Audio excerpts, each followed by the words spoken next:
मोहतरम नाज़रीन, अस्सलामु अलैकुम वरहमतुल्लाहि वबरकातुहू। उम्मीद है कि आप सब हज़रात खैरियत और आफ़ियत से होंगे। अल्लाह ताला सबको आफ़ियत से नवाजे, हर तरह की वबा और बला से महफूज रखे और हक़ बात की तलाश और जुस्तजू करने और उसको अपनाने और साबित कदम रहने की तौफ़ीक़ अता फ़रमाए। मोहतरम नाज़रीन, इस वक्त अगर आप दुनिया के हालात पर गौर करें तो आपके सामने ये नतीजा आएगा कि दुनिया के बाशिंदों का सबसे बड़ा मसला इस वक्त जो है वो राहत, इत्मीनान और सुकून का है।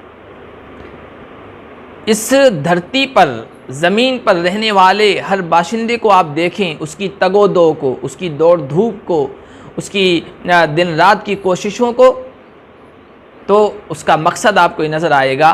उससे अगर आप पूछ के भी देख लें कि भाई थोड़ी राहत हासिल हो जाए, कुछ सुकून मिल जाए, अपना मकान, अपनी कोठी, अपनी गाड़ी और अपना कारखाना, अपनी फैक्ट्री, ख़ुद मुख्तारी की ज़िंदगी और लेटेस्ट चीज़ मेरे पास हो, सुकून और राहत के तमाम असबाब इंसान हासिल करने की कोशिश करता है।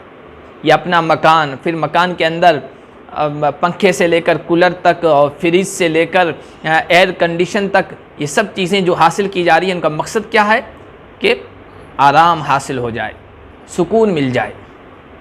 लेकिन इस वक्त का सबसे बड़ा मसला ये है कि राहत के असबाब, रिसोर्सेज तो मौजूद हैं, साधन तो मौजूद हैं, लेकिन इंसान उतना ही सुकून और राहत से दूर है आज का इंसान।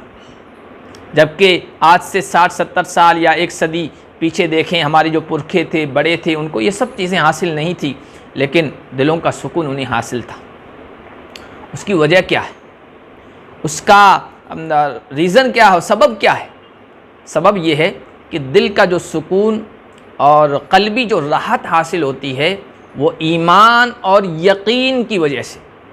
दिल ये मस्कन है रब्बुल आलमीन का, और ईमान और यकीन का पौधा उसमें लगेगा तो उस पौधे पर खुशी और मसरत के फल लगेंगे।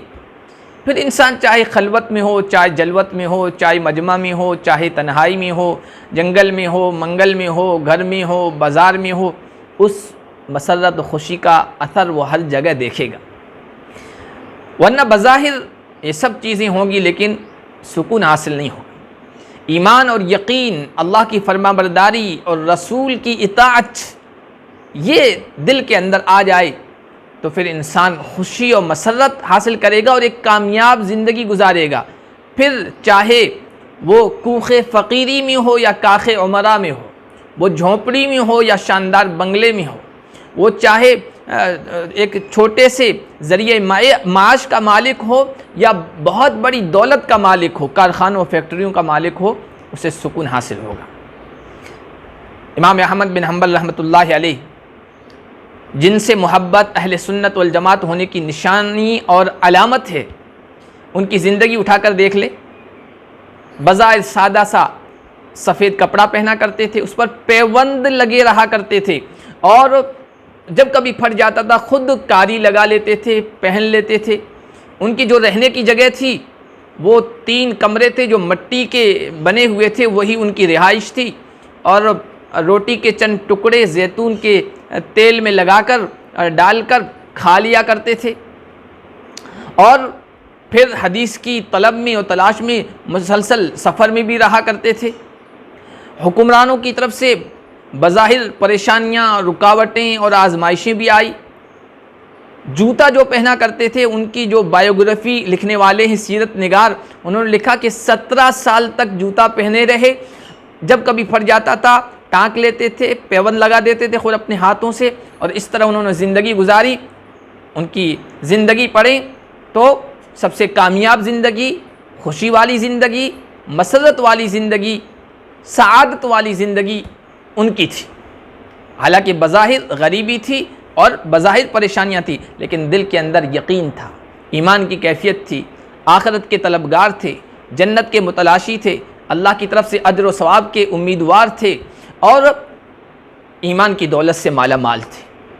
उनके मुकाबले में उस वक्त के बादशाहों को देखें, मामून, वासिक़ बिल्लाह, मुतसिम बिल्लाह, मुतवक्किल जिनके पास गाड़ियाँ थी, बंगले थे, कोठियाँ थी, ज़रो सीम के ढेर थे, सोने चांदी के ख़जाने थे, लाओ लश्कर थे, झंडे थे, ख्वाहिशात थी और सब कुछ था, लेकिन उतने ही वो क़ल्बी सुकून से दूर थे।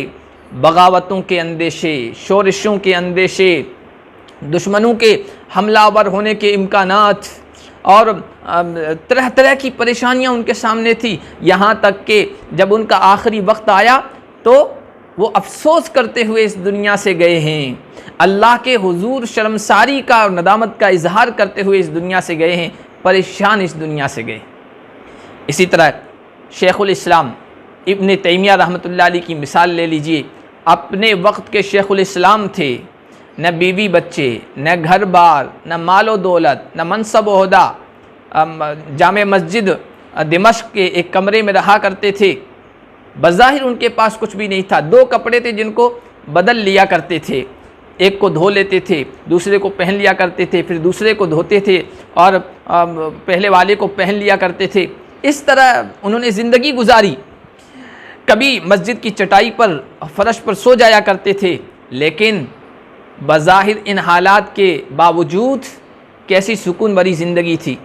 वक्त के हुक्मरानों से मुकाबला होता था, वो इनको परेशान करते थे, कभी जेल में डाल देते थे, कभी शहर बदर कर दिया करते थे, कभी तन्हाई में कैद कर लिया करते थे कि अकेले रहना है, किसी को मिलने नहीं देना है। इन सब के बावजूद वो क्या कहा करते थे? कहा करते थे कि भाई मेरी जन्नत मेरे सीने में है, मेरी जन्नत मेरे सीने में है, और अगर कोई हुक्मरान मुझे कत्ल करने की धमकी दे रहा है तो ये तो मेरी सबसे बड़ी तमन्ना है, मेरी सबसे बड़ी सआदत है, ये तो शहादत का मर्तबा है। जेल में तन्हाई मैसर आती थी और शहर से अगर कोई मुझे निकालता है, शहर बदर करता है, तो भाई ये तो मेरे लिए एक पिकनिक का और तफरी का सामान है। ये वो कहा करते थे। क्यों कहा करते थे? इसलिए कि दिल के अंदर ईमान का, यकीन का पौधा लग चुका था, जिस पर जो फल आता है, समर आता है, वो यकीन, ईमान, राहत, मसरत, खुशी और सुकून की शक्ल और सूरत में आया करता है। तो बज़ाहिर साधनों में और ज़ाहिरी असबाब में खुशी नहीं है, खुशी अल्लाह से ताल्लुक़ जोड़ने में है, ईमान में है, इताअते रसूल में है। आपको इसकी बेशुमार मिसालें मिल जाएंगी। दुनिया का हर इंसान खुशी और मसरत की तलाश में है, लेकिन जहाँ खुशी और मसरत मिलती है, जिन असबाब से मिलती है, उन असबाब को इख्तियार करने की कोशिश नहीं की जा रही है। अल्लाह पाक हम सब को उन असबाब को इख्तियार करने की तौफीक अता फ़रमाए, ताकि हम क़ल्बी मसरत, दिली सुकून, क़ल्ब के इंशिराह और ख़ुशी को हासिल कर सकें और ये दुनिया भी कामयाबी के साथ गुजार सकें और आखिरत की भी कामयाबी हमारे नसीब में आए।